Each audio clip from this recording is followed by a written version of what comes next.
Do when life throws you a curveball and the path you thought you were on suddenly changes? For Dr. Sharnael Wolverton Sehan, this question became a reality when she faced serious health challenges that left her feeling trapped in a cycle of medication and despair. Welcome to Life Jacked, the Resilience Podcast. I am your host, Dr. Rowe. With a suitcase full of prescriptions and still no improvement in her quality of life, Dr. Sharnael found herself at a crossroads. It was a recommendation from a friend that led her to a doctor who saw her not just as a set of symptoms, but as a whole person. The mind, the life, the beliefs, and the energy within her. This encounter sparked a profound epiphany where she has said in her own words, I teach the blessing of God's love to so many, and I yet have no real love for myself. Within this moment was ignited a transformative journey toward divine truth, love, and conscious living that would redefine her life. Today, Dr. Sharnael is a naturopathic doctor, quantum scientist, linguist, theologian, weaving together these diverse fields into a powerful understanding of miracles. Her mission is to help others remember their truth, love, and purpose, empowering countless individuals across the globe. She's an accomplished author, educator, and entrepreneur, and her work continues to inspire many. Join us as we dive into Dr. Sharnael's incredible story of resilience, transformation, and the science behind miracles on this episode of Life Jacked, the Resilience Podcast. Hi, Dr. Sharnael, welcome to my show. How are you? Hello, Dr. Rowe. So excited to be with you guys today. Thank you so much for having me. It's going to be a fun time. Absolutely. Okay, now, Dr. Sharnael, you are a naturopathic doctor. So for those of us who don't have any idea what exactly does that mean, could you share with the viewers exactly what is a naturopathic doctor and how did you get, other than, of course, your visit to the doctor, but what sparked your interest in this field? Because I've gone to the doctor, many different types of doctors. I've never wanted to be one of them, though. Yes. Yeah, good question. So I didn't know what a naturopathic doctor was either, to be honest. I grew up in a military household, and in the military pretty much does by the books, like the Western situation where you go and you do all the things that they say to do, and you have your annual checkup, and, it's pretty much, that's what it is. Like, and that's what I grew up in. And it wasn't until I found myself in a pretty tight spot, not feeling well for about 6 to 7 years, which is a long time. And as a conference speaker and traveling as an itinerant conference speaker, I was on 6 planes a week and feeling really terrible. And I had, like you mentioned, an entire suitcase just in pharmaceuticals. And, that would be great if I was feeling better. But what I experienced was pretty much one thing led to another, and there would be side effects or symptoms, just from this pharmaceutical, and then that one and that one. And I didn't start out just taking 33 meds. I mean, I started out being, in whatever situation I was, and they were like, hey, try these 2 or 3 things, and then try these 2 or 3 things. And yeah, it got to be a little bit of mental gymnastics going on there too, because it was like, take this with food, take that with water, take these 2 together, never take these 2 together. This has to be in the morning and that's at night. And these are 3 times a day. And these are 1 time, it was just like, blah. I had this like map. And like you mentioned in the intro, I was teaching a course on dreams and visions. And the lady who was hosting me saw my little setup, with all my stuff in a row and, popping pills all day. I'm sure it looked really fun. And she was like, what is going on? And plus I didn't feel good, so it's one thing to not feel good for like a weekend, but it's another thing to not feel good for 7 years. It got to be where I was like, what's that? I said 7 years. Wow. Yeah, 7 years. it felt like I had the flu for like 7 years and I didn't want to go out. If you're sick for a couple days, you could kind of tell your friends, hey, I'm not feeling good. I'm going to have to skip this thing. But when that is your answer every time they ask you, they kind of stop asking you. And when I would go, I would do my best to put on my game face and be like, I'm having fun and all this, but I didn't feel it. I'm not a good faker. And I'm sure everybody could feel the vibe that it was just not authentic. And so you get tired of pretending. I had 3 kids under 8 at the time as well, and earlier than that, even younger. And so wanting to stay in bed wasn't really an option, but that's kind of what I felt like doing. And towards the end of that 7 years, I was literally depressed. I had given up on the whole organized, situation with the Western medicine, everything. And so when this lady said, "Oh, I have this guy, you should go see him," la la la, I was like, "Yeah, deuces, I'm good. Thank you so much." And no. Right. Because you're so used to Western medicine, right? You're so used to what we do. We go to the doctor. There's this whole intricate design of, the doctors and then the specialists and the pharmaceuticals and then the therapy and that's what we do, right? And then they all work together. They refer each other. They have their little network. And then there's the other part, the insurance part, how fun they are. Yeah. And you mentioned the referral thing. So I would go and they wouldn't know. So they'd send you somewhere else. I mean, this is like time, money, taken off of work, Yes. Being Right. away from kids and still like stuck in this cycle of like not feeling better. It was ridiculous. Right. Not to mention when we would go get like a refill, I would have to go sit in the sick area where I already had like a low frequency, didn't feel good. So I was opening myself up to like all the drama in the waiting room. And oftentimes I would literally just feel at least a little bit better, but I would go in and by the time I went home, I would feel worse because I would catch whatever critter was going on, in the office at the time. And again, so much money, so much time, so much mental, so much emotional, so much energy. So when she mentions, hey, go see this guy, I'm like, yeah, I'm good. And I kind of given up and it was really sad. But I just kept on, hearing about him and different things. Oh, he's so different. He's actually an MD. Okay. But I finally went in to go see him. And when I did, it's interesting because three weeks prior to going to see him, mind you, I was teaching a dreams and visions course. I kept having this dream that said, it's time to meet Will. So I was like, who's Will? Like, what's up with that? And I called my office and I'm like, am I scheduled to be teaching somewhere with a William or a Will or, is there a church or a conference or something, everyone's like, no. Yeah. And then after 3 times of that, I was just like, okay, so fast forward, I go see this guy. No, he's not Will. But one of the first things he does is he sits down and I'm looking around his office. He has like all these crazy machines, like, well, crazy to me at the time, but now a lot more mainstream, like red light therapy, hyperbaric chamber, PEMF, infrared sauna, lasers, spooky. There was one called a spooky and one called a beamer. And, spooky. Yeah, right. It was a little spooky.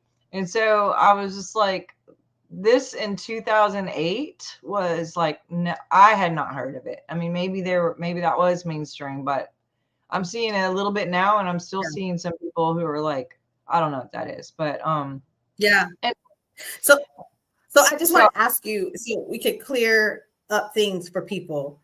So what are the key differences in between naturopathic medicine and then just regular traditional pill bottle container pills or liquid medicines? Yes, absolutely. So he is an MD, But what I found out really quickly is that he kind of is out the box when it comes to medicine. He's actually probably a real doctor, which by definition, doctor just means teacher. And he was there to teach me how to get to the root cause. And what he said was 86% of all physical issues are actually emotional issues, which they call that a conversion disorder. And so a naturopath will get to the root issues and deal with the issues versus an MD. Well, in my experience so far, up to meeting him anyway, I don't want to like blanket like everybody's like this, but in my experience up to that point was, here's a pill, barely like look at you, do some tests, not really know what's going on, but just throw things at you. So hopefully you don't feel that pain anymore or that inflammation anymore, but doesn't really deal with the root issue. And so if you have a car that maybe needs the oil changed and there's a light blinking and it's really annoying and maybe makes a beep or something, if you go bring it to the oil change guy or whatever, the mechanic, and you're like, hey, help me out, this is really annoying. If they're just like, let's just unplug that like sound and light for you real quick, you're going to be good. If you like drive away, cars are going to probably blow up in a little bit, so that's what happens with the Western, in my opinion, unless you need surgery or unless it's something, I'm not anti-MD at all. This guy's an MD. But in my experience, and even now in my experience, a lot of these guys are not trained to go, let's look at the whole body. Let's look at the emotions. Let's look at, the root cause and find out why the light is going off and why that sound is happening. And that's what I was going to say about the will thing. And I'll get to that whenever I just want to make sure I answer that question for you. No, I can absolutely. Private trail here. No, you're fine. You're fine. So, how did you initially cope with that news? Like, I mean, of receiving, the diagnosis and all the different things and trying to figure out what was wrong with you. Like before meeting him, you're saying? Yes. Like, no. After meeting with him and him sharing things with you about your health. Well, what he did was really unconventional, and everything that he does is super unconventional. So it was kind of new to me. But basically he gave me this piece of paper on a clipboard, and, I filled out everything, like you normally do in a regular doctor. But then he took it and he never looked at it. And I started to try to tell him, some of my symptoms, and he's like, don't tell me anything. I'm going to tell you. And I was just like, okay. And then he hands me another clipboard and a piece of paper. And as soon as I take the paper, literally I'm hooked up to this machine. And as soon as I grab the paper, this machine goes off like Pac-Man just died.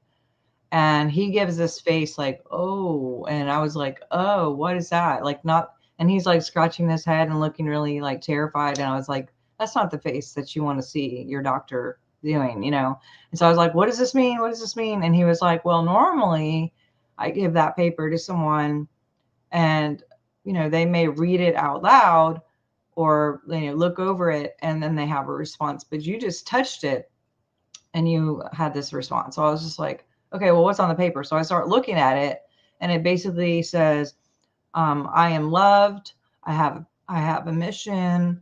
Everybody loves me. I am beautiful. I have a purpose. And so I was like, okay, I choose to understand. And he was like, well, basically you don't believe anything on the paper. And so your body's like rejecting this paper. And I was just like, what? Because this is what I taught in my conferences is, you have a destiny, you have a purpose, connecting people with their purpose, their spirituality, the God voice, that's what my job was up to that point. So I was just, a little bit upset thinking I'm not really doing the best job if I don't believe that about myself and thinking, oh my gosh, what kind of rep am I? And I was terrified that he was going to ask me, what do you do for a living? I'd be like, I'm a pro bowler. I don't do any of that. That's for sure. But he didn't ask me. And so I said, well, what do I do? Like, how do I fix this? And he said, give me the paper back. So I like hand him back the paper and he takes a pencil and he sits there for a minute and you can see he's thinking, and then he writes something on top of the paper. And I'm like, what's going on? So he hands it back to me. This time Pac-Man did not die, which I was like, good news. And I looked to see what did he write on the top, and what he had written was, I will. I was like, okay, I don't get it. And he was like, I want you to get in front of the mirror every day, and I want you to say, I will that I am beautiful. I will that I am loved. I will that I have a call. I will that I have destiny. I will that I have mission. I will that I have purpose. And he said Wow. that your will, yeah, he said your will is 400,000 times stronger than your spirit. And then all of a sudden it dropped into me again. It's time to meet Will. Wow. Then, so that's the will. How about Yes. that? So it's a verb will and not a person pronoun type of, proper noun will. Yeah. Yeah. How So it awesome is sounded really kooky to me to be yeah. like, I had heard about those people who do the mantras and they get in the mirror and like, I am wonderful. I am, but there's really something to it. I started doing that every day. And I also started dabbling in frequency, which at that time I was introduced to essential oils, which not all oils have frequency, by the way, but this particular kind that he was giving me, as well as some of the strange kind of overseas weird contraptions that he had in his office that were like, what is all this stuff? But started kind of dabbling with all that. 16 weeks later, he tested me again. By the way, I had 28 markers emotionally that he had tested that were like off, traumas. And I got that number down to 4. I got off 33 meds, and I dropped 80 pounds without changing my diet at all. 16 Wow. weeks. So when you found out that, when him saying with the doctor saying that a lot of things are emotional and a lot of our illnesses and diseases are, inside stem from an emotional place. And so did your understanding of love and self-acceptance, did it evolve somewhat during this journey? Yeah, I don't know if I even loved myself. I know Mm, that I did. I taught about it. I read about it, and I loved other people, but I don't even know if I loved people to the extent that I do now, because how can you give love if you don't have it for yourself in the first place?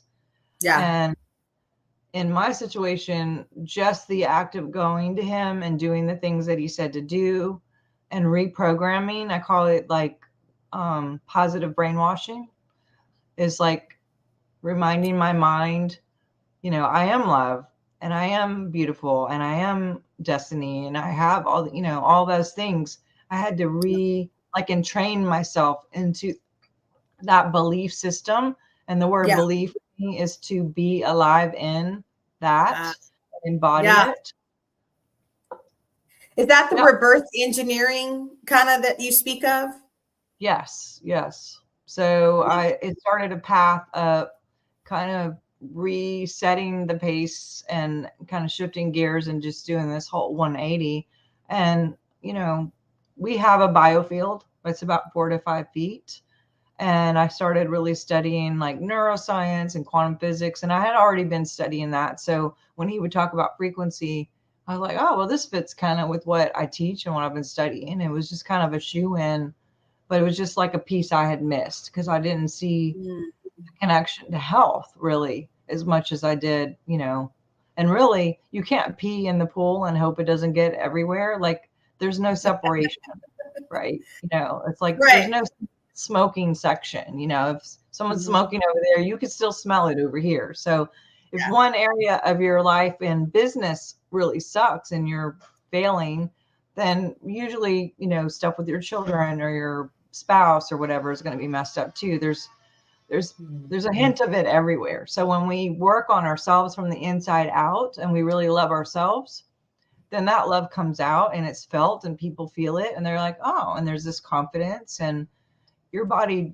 definitely changes. Yeah.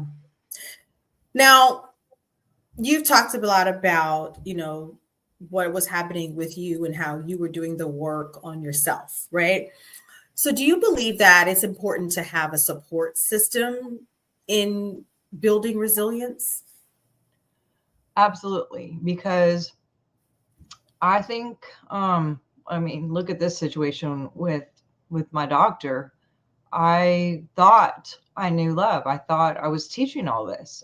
And here he could tap into this like subconscious part that was a blind spot for me. And, you know, I personally believe in God and God being inside of us. And, you know, we're all very diverse and have our own, you know, technologies and different things that we do that are different and diverse from each other. And I think that that's by design. So we can help ourselves to some aspects, but we also need other people. And in essence, the community is huge. And even on a chemistry and immunity level, like there's a lot to that as far as, you know, being with other people and the chemistry of that and the endorphins and the serotonin and the dopamine and all the stuff bonding oxytocin. Like there's a lot to that. And when I'm not saying be codependent and like completely don't make any choices without like someone telling you it's okay. But also there is something to having your tribe and being able to kind of have a sounding board, or, you know, what do you think about this? Or sometimes just venting helps, you know, to say something out loud. I'm not a big person of talk therapy, but having a mentor, a coach, or someone who's going to see you in the end, like already in the miracle state, and then helping and being honest with you and truthful about where you are, because maybe you don't know, you know, you don't know what you don't know. Excuse me. Yeah. Now, in your experience, are there any key elements that contribute to building resilience in difficult times? I mean, do you believe it's something that's innate automatically and you're born with it? Or do you think it can be developed over time? What do you think about that? Well, they have proven that there are some ancestral DNA that is a little bit more of a stickler for enduring certain things. But also, I do believe you can develop anything if you're willing and you're able and you have a good support system. Anyone can change if they truly choose to change. It's about choice again. It's about that willpower and setting your mind to it and setting some action steps into it. I am a very, very firm believer in understanding imagination activation and, you know, meditations. And there's a lot of science to people who have like worked out without weights and people who worked out with weights, and they do the study and they've had like increased muscle tone, even though they never had any weights, but they just saw themselves doing it. Right. But there's also like action steps. You're not just going to sit on a couch and meditate all the time and hope your bills get paid and hope that everything's fine. And, you know, all the world is just going to be perfect just because you meditated. Right. So I think that God and action is important, you know, love and action, doing the steps and, you know, calling that friend or going to see that person and paying attention to that little small voice that kind of leads you to go like, hey, take that class, call that lady, get a coaching session, go see her, don't go see her, you know, and just following that. Now, you have a book. Well, you have several books, but one of the ones that I want to point out is The Science of Miracles. Now, first, I would love for you to define miracles in the context of your work and teachings. Yeah, well, that's a great question. Miracle to me can be as big as, you know, a flood stopped to as just getting up in the morning and breathing, you know, blinking your eyes. You know, we don't have to tell our heartbeat, hey, start breathing, you know, like all of that. Life in general is a miracle. And so synchronicities are miracles. You know, I don't know if you've ever like thought about someone and then they call you. Like, I'm like, oh my gosh, that's kind of cool, you know, but we have all these technologies that really, maybe aren't honed in as much or taught from a young age. I wish they would, but miracle can be very big and very small. And again, I think it goes back to listening to that little small voice and allowing that little small voice to get super big until it's like just normal that you follow that like a GPS, your God positioning system. But yeah, to me, I'm curious what you think miracles are. Well, for me, a miracle is a phenomenon. It's something that should not be possible, but it transpires, it happens. I do think that it's a complex intricacy of several different things, kind of having a synergistic feel. And when all of those things all come together just at the right moment, then that when the magic happens. It's just everything is aligned, in the time is aligned, the energy is aligned, the people are aligned, the objects are aligned, or the materials that you need are aligned, and everything just kind of works together. It collaborates and cooperates well, and whatever is supposed to be impossible becomes possible. Very good definition. I like that. No, for sure.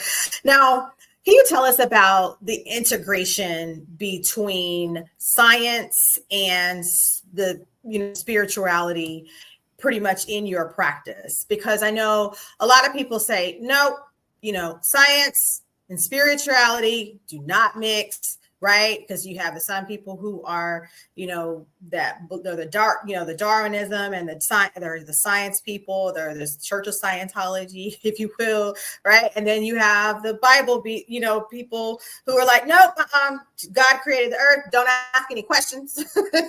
That's just how it is. It just is. You don't ask any questions. Don't try to make any logic out of it, So, but you are able to kind of merge the two, or at least have some form of integration. So how are you able to do that? And what does that look like for us? I mean, how can we make sense out of that? Yeah, so I'm very left-brained. I'm very science geeky, data, information, trials, and like doing things over and over again just to make sure like we have all the right data. That's just how my mind is like, I want proof. But what's interesting is I've had these encounters over the years. It started out when I was 5. I was in my grandmother's, my bedroom in my grandmother's house, and Easter Sunday, literally this beaming hologram of Jesus, who I didn't even know who it was. And he didn't say, I'm Jesus. Like, it was just this man who I later found out is Jesus, just kind of showed up in my bedroom and amidst this like pulsating love, to the point where I felt like I was being hit in waves, and it went into my very cells. And, obviously I wasn't in school at the time, or wasn't a scientist. My parents did not go to church. No one had ever told me about Jesus. I didn't even find out until like first or second grade who the guy was, because I went to a classroom and this lady had like little statue, kind of bronze, like person. It was literally bronze, so it didn't even have a color, like, which, there's a lot of discrepancy about that. I don't think Jesus is white, but anyway, there he was in bronze. I'm like, who's that guy? He looks familiar. And they're like, oh, that's this guy Jesus. And so later, I think I was 13 when someone gave me a Bible for the first time. And I had moved to the South. I was from Montana originally, moved to the South. Quite a difference here than there. And a lot of people go to church in the South. I know you're in the South, and especially in 1984, or whatever it was, whenever I moved down here, if you didn't go to church, you didn't have a friend, at least for me at that time. And so people would invite me to church, and and they'd be like, "Oh, are you saved?" And I'm like, I don't even, like, from a car accident, or what is that even? I never heard that terminology. Didn't get any of that. But someone gave me a Bible. Yeah. And I started reading about this dude, Jesus, and he was doing all these amazing things, turning water into wine, and, healing people instantaneously. There were other characters in there who like disappeared and live forever and just was no more. There was bilocation things going on. There was just so many things that I was like, why are we not doing this stuff? Like, why is that in a book from a long time ago? And like, why isn't this normal? And so I Right. really dove in to find the formula of like, how can this be normal? Like, why does it have to be supernatural? Why can't it just be natural? And like, why don't we see it on the news every day and hear about it all the time? And so it kind of led me to this path of really wanting, just hungry, not just to do it and to step into all of those type of things, but also to meet other people who are doing it and just kind of find that connection or that tribe of people who loved miracles and loved the supernatural. Love it. Love it. Now you have this term biohacking. So what exactly is biohacking? So biohacking to me is when you can connect to the biology and like just shift it up a little bit from the outside Okay. in. Frequency is a big one for that, Yes. and maybe the main one. But all of those weird contraptions that my doctor had at the time, I now have that and maybe more in my wellness center. All the Yeah. fun things. Anytime there's a new thing, I'm like, oh my God, I need that. But if we can, I like the lavender lightning approach, meaning lavender as in kind of the old school great grandmother stuff that people did, like put onions in your socks and it's going to help your cough, and Right. Those apple natural cider water. remedies. Yeah, I Yeah. like the ancient. Yeah. And then I'm like really excited about the lightning part of, electronics and things that can come in and maybe shift things up, because we are frequency, we are electronic, and we're 67 megahertz on a healthy adult day. And when we Yeah. start dropping, that's what opens us up to illness.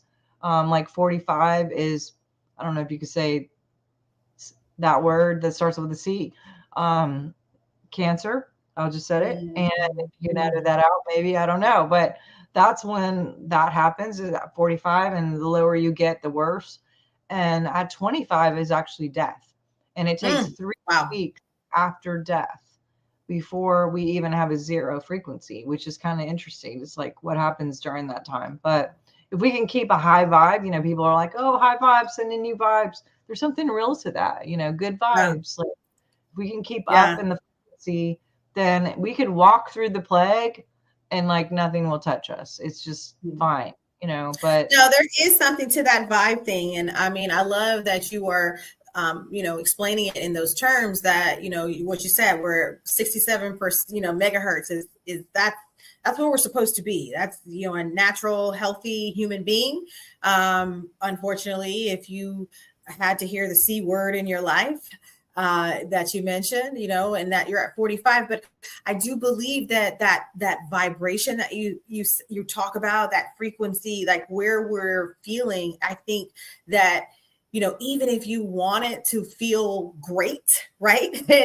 But if you're sick, you're sick. And then I know that at times, people are sick and they still have a smile on their face and they're trying to push through. But I do believe that there are days, even within being sick, probably that your frequency and it's probably a little high and it dips and kind of ebbs and flows a little bit. There's probably peaks and valleys within that.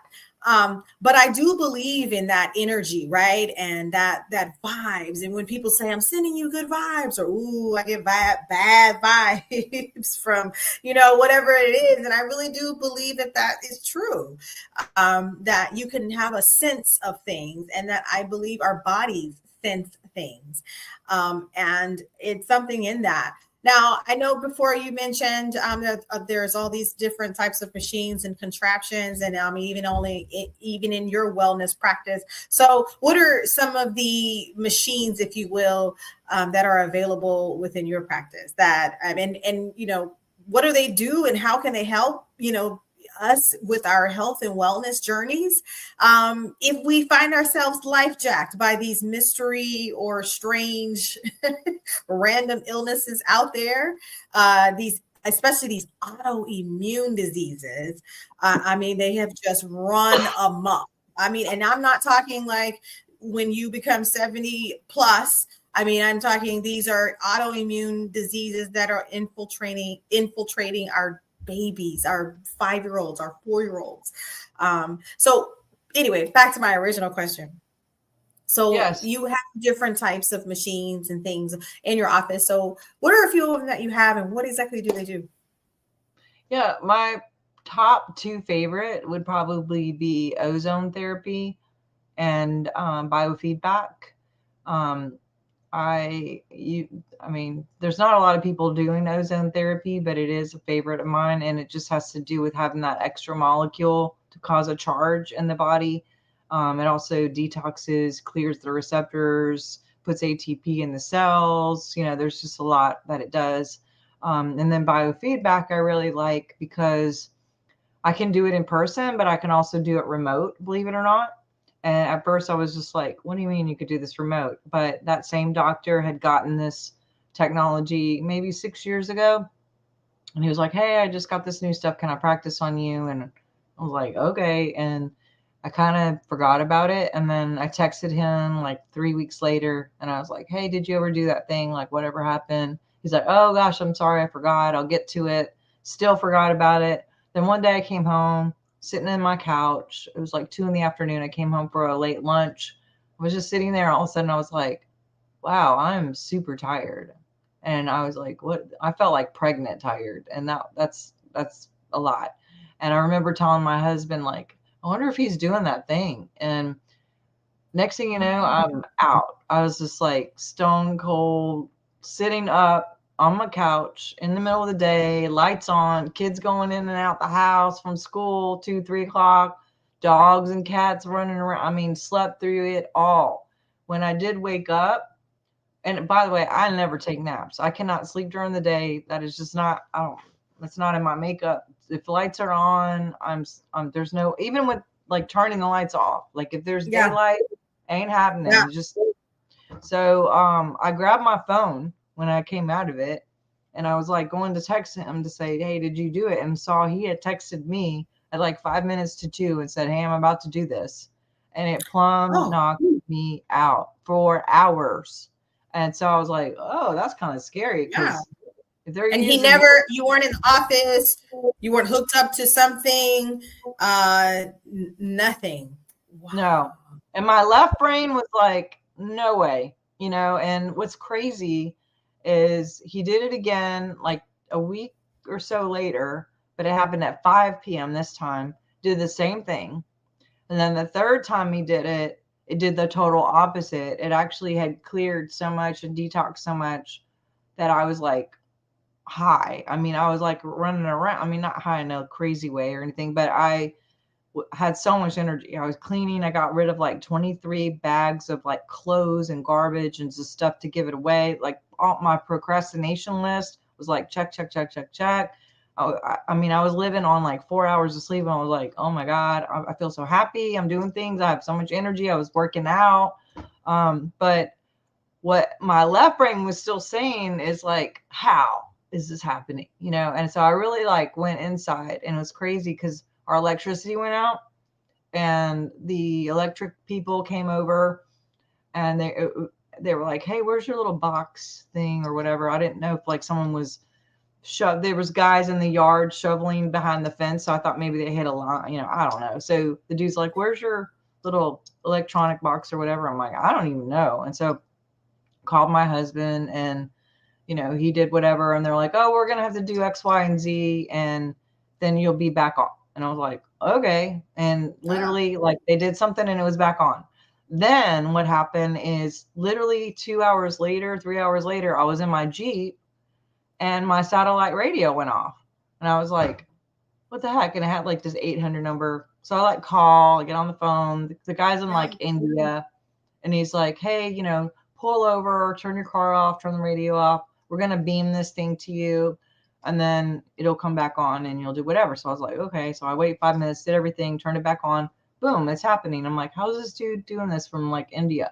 Then I go home, literally same day. My direct TV goes out. And so I was like, okay, I call the number on the screen, same thing. Some guys somewhere else in another country. He's like, okay, turn this off, do this, blah, blah, blah, turn it back on. We're going to send you a signal. And I'm like, dude, okay, I'm starting to get this now. It only took me 3 times, but everyone's like beaming me from other countries and stuff's happening. It's like, okay, I see what you're doing, God.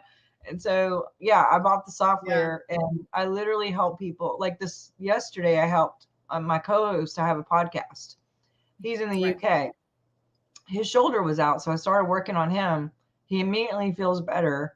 And then I had a patient come in, so I had to take him off this software and put her on the software. And he literally texted me on my WhatsApp. He's like, hey, did you just stop it? I was like, oh my God, like it's that tangible that people feel it. Had another patient yesterday. She's in New Orleans. That's an hour and a half from here.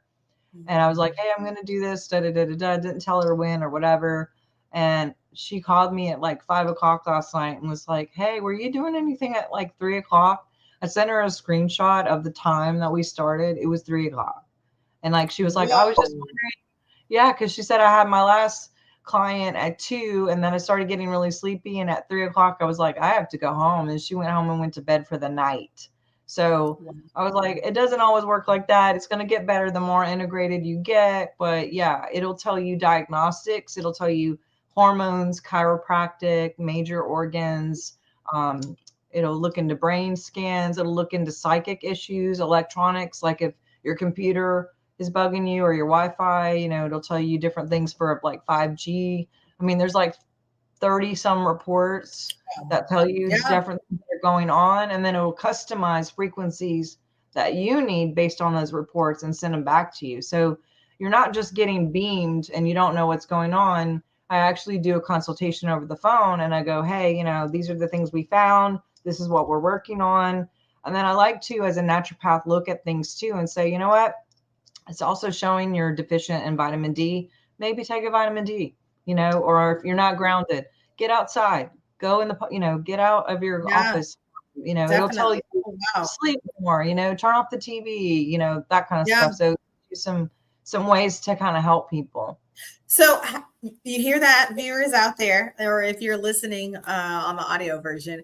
So you can sign up for a biofeedback session with Dr. Sharnael. So Dr. Sharnael, who is the perfect candidate for this biofeedback, and how do they get started? How do they get set up?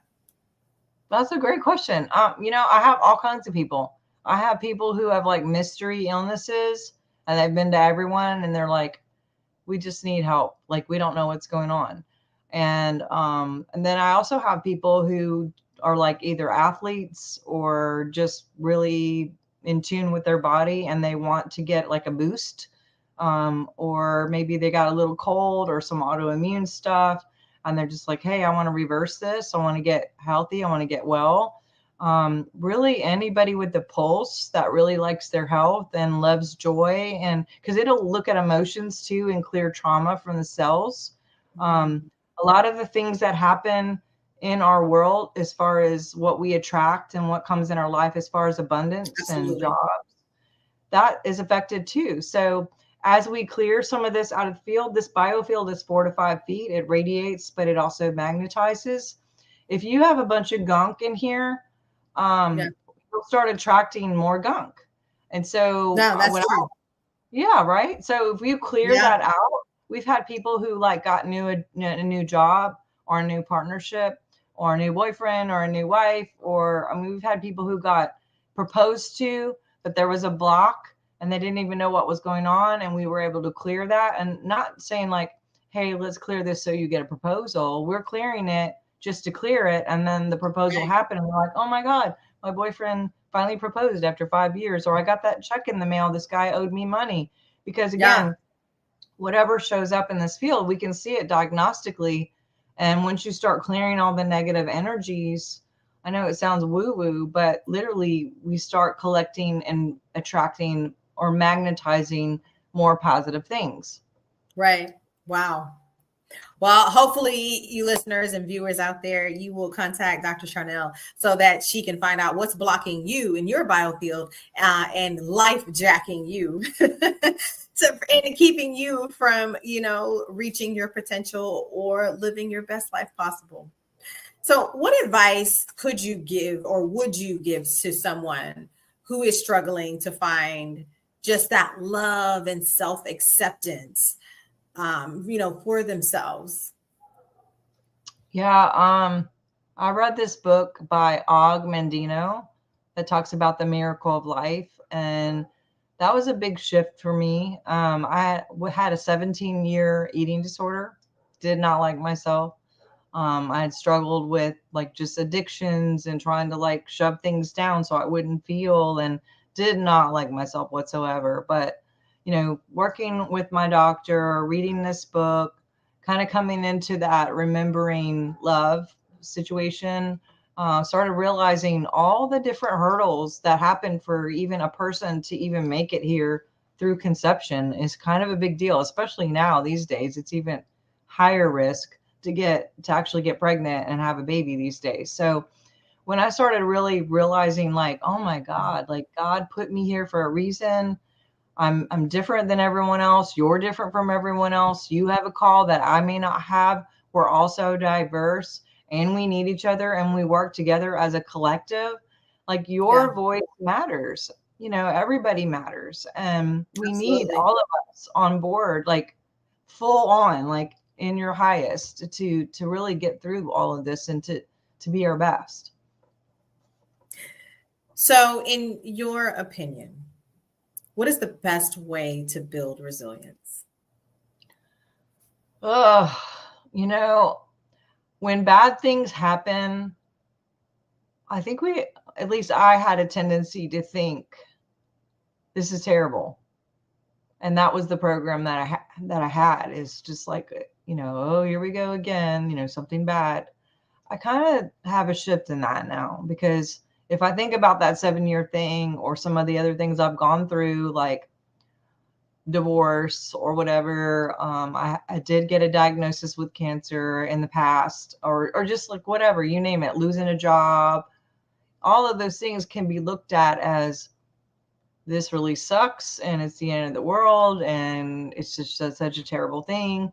Or we can look at this as a catalyst and realize that, hey, something's better coming. This is the universe. God is here to support me. There's better things here. I think it does give us a sense of gratitude when we do go through terrible things and then have the opposite happen and we get through it, and it gives us a more of appreciation for life, because it's like, Yeah. wow, I made it through there. Look at me. There's so many people who have gone through the most traumatic, terrible things that are really here. And No, isn't it, absolutely. and isn't it crazy how some people can go through this and they can go through the same thing, and this person comes out on the other side and this person just gets worse That's and worse and worse. So yeah. I Yeah, think it I have plenty of stories on this podcast of life chat of yeah, just random things. They're going along and then boom, something unimaginable happens and it life jacks them. It interrupts their life. And it's sometimes, yes, some people it's thing after thing after thing. Some people it's just a minor thing, but it's still set, significant. Right, it's a setback, and then there's some that are catastrophic and major, and truly life changing. But yeah, as I always say in my intro, life gives you lemons, then you make lemonade, right? That's what you do. my But mentor used to always say, a burden wait a burden seen as a burden instead of a gift. Wait, how did he say that? I'm going to look it up. But basically, not to see things as a burden, but to see things as a gift. And if we receive it as a burden, instead of looking on the other side and realizing this is actually a gift, that's a perspective change. And maybe it's something that's taught, maybe it's something that's learned, maybe it's something that somebody can help other people see or encourage them to see. But with practice, for me anyway, it's taken practice. And I will still have different things that happen. Like even had 2 things happen this week that probably 5 years ago would have set me back. But now I'm just like, okay, well, cool, something's better. Absolutely, absolutely. yeah, yeah, I think your environment is really important too. Like when I grew up, if something bad happened, my family would say like, oh, there's always something, and it was sort of like expected that the shoe was going to drop kind of deal, you know. But I've had to train myself to think differently. I remember listening, right when I was coming up and realizing that that was a program, I was like, well, what would be a better program? Let's replace that. And I was like shifting through like the television, and this thing comes up with Dr. Phil, and Dr. Phil was like, the best way to predict the future is to look at the past. And I was like, oh, that could be a good replacement. I thought about it for a second, and I was like, oh, what if you had a really crappy past? That would be terrible Ah, future. So I was like, no, that's not it. So I just kind of went inward, and I was like, what would be good for a replacement? Because I needed something new to focus on.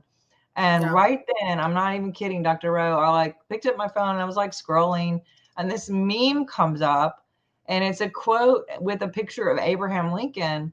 And it said, the best way to predict the future is to create it.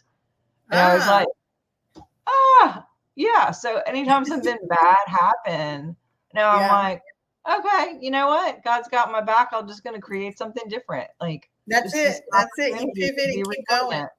resilient. Yeah. That exactly. Well, Dr. Sharnael, thank you for sharing your inspiring journey and profound insights on this episode of Life Jack, the Resilience Podcast. I mean, your story of resilience and transformation through naturopathic medicine is a testament to the power of love, belief, and conscious living. How can listeners find and connect with you, purchase your book, or even book you for speaking? And also listen to your podcast. Please share your podcast to the viewers and the listeners out there. Yes. Yes. Actually, if you go to drsharnael.com, I have a gift for anybody who wants to go there. You can get a free download of a teaching that I have about quantum physics and trauma and how to clear that. So do go to drsharnael.com just to get the free stuff. But also, my books are there. I have 5 books. I have online classes to just teach for mindsets. I actually have a class I'm teaching on the 13th for the new year to kind of pave and design the 2025. But yeah, my services are on there, like biofeedback or whatever. Or if you are in Louisiana, I do have an office here and you can come see me. I'm also going to be at Conscious Life Expo in LA in February. That's just a month from now. And seeing people in real life and just signing books and speaking at that event too. So there's a lot of different ways that we can work together. My podcast is every Thursday at noon. It's Dr. Sharnael True TV. We talk about crazy things like the paranormal and spiritual things and health things and frequency things, fun things, and kind of some of the less talked about things that are a little bit maybe a cutting edge. But yeah, definitely come check me out, and I'd be looking forward to finding all you guys on all the social medias, Dr. Sharnael. And thank you so much for having me. I appreciate you and your presence here, your presence in this media field of bringing positivity. It's much needed, and it's a Yeah. breath of fresh air to like work with someone that is actually trying to help people, and Yes. bring something positive. No, absolutely. That's something that is very important to me because we all go through situations, right? We all go through these unexpected life jacked moments. And again, like I said before, some of them are just little minor setbacks. They're still annoying, but they are, minor. And then some of us go through some really heavy catastrophic things, but either way, whether it's tiny or huge and, monumental, we can get through it and we can come out on the other side victorious. And I just love sharing stories like yours, especially with health when it's unexplained, it's ambiguous, and there's all these ambiguity around like what is happening to my body. Like I feel like I eat right, I feel like I'm positive, I feel like I monitor myself. There's no drugs, there's no alcohol, there's no all these things, and still my body just won't act right. It's just not working how it's supposed to. Maybe as they say, there may be some cogs or some screws loose up here, but for the most part, right, you think you're doing the right things, but some kind of way, sometimes it doesn't always work right. But like I said, I do appreciate you sharing your wisdom and the information that you have shared about naturopathic medicine. And hopefully you'll have some people who will contact you and book you for a biofeedback session or any sessions period, and if they're in the air in Louisiana, after they, see where you're located and look you up and be able to contact you, because, I know I'm definitely going to talk to you after we go offline. We're going to be talking about how I'm going to go through my biofeedback session so I can make sure I share with the viewers and the listeners and, the fans of this show that, hey, I did too. It's not just me sharing this with you all. There are nuggets and things that I pick up from my guests, and I'm truly grateful for that. So before we head out, and close out this interview, do you have any last words of encouragement for the listeners and the viewers? I would just say live true, follow that intuition, follow that inner guidance, because that is what's going to get you your highest. Anything less than love contains self-sabotage. So always, just follow the love, follow that intuition that's within here, which is love. And you're going to see the fruit of that. Well, I am grateful to you, Dr. Sharnael, and I hope that as the listeners and viewers reflect on the wisdom that you shared, that they feel empowered to embrace their own journeys, cultivate resilience, and perhaps even discover the miracles in their lives. I wish you and your family nothing but blessings and abundance for this new year. Happy New Year, and please take care. Dr. Sharnael Wolverton Sihon, everyone. Be sure to join me next time for more uplifting stories and insights on resilience. Until then, keep pushing forward, embrace the journey, and remember that every setback leads to a greater comeback. Dr. Rowe, signing off.